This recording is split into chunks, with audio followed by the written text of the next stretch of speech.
It was 1980. I was pastoring in a little town in southern Ontario called Simcoe, and on a Sunday morning, a couple arrived in church, very distinguished looking couple. I thought they were in their early 60s. I learned that their names were William and Lillian Hull.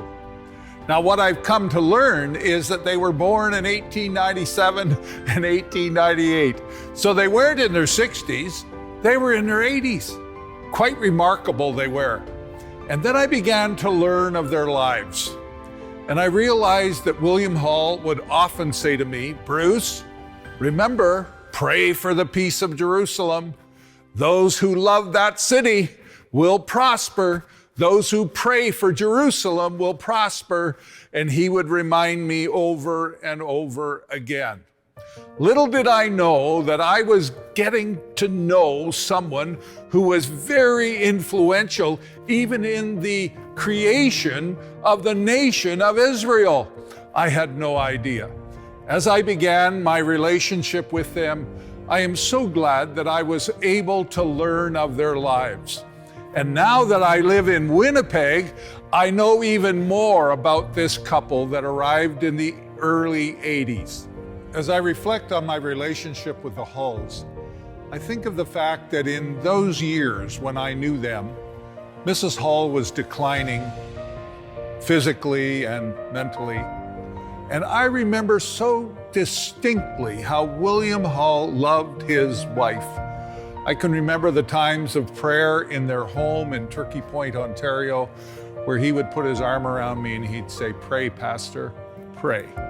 And we had a wonderful relationship that was based on the integrity of a couple who were in their later years, who really, truly loved each other. Now, I had the privilege of taking the funeral for Mrs. Hull in 1985, and then I was called back when Pastor Hull, William Hull, passed away in 1992. So I had a very, very significant part to play in their lives, and I am so glad that God brought them into my life. I learned about how he was very instrumental in Chief Justice Rand's change of heart when it came to allowing Israel to be formed and cooperating with the nations that were there. I would like to remind you of a letter that my friend William Hull wrote to the Prime Minister of Israel. And he was writing this to the Prime Minister, Yitzhak Shamir. And he writes this, and if you knew him, you can hear his voice, and it would be very strong. And he said, "Prime Minister, it's time for you to stand up and make clear to the world that all Palestine, west of the Jordan," he puts in brackets, "is the state of Israel. You, Mr. Prime Minister, have God on your side. Let him use you.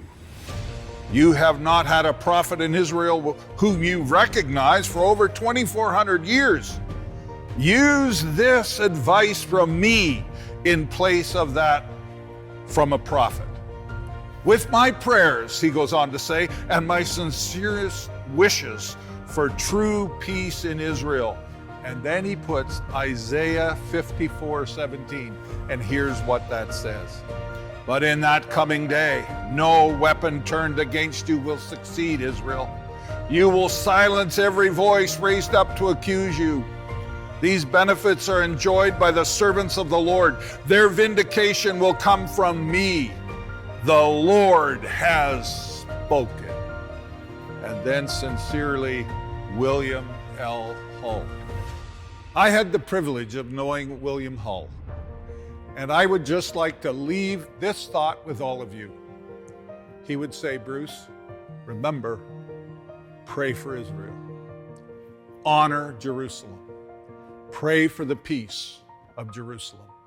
And I would like to say to all of you watching right now, take the advice of William Hull, a great hero of the faith, and remember, pray for Israel. God bless you.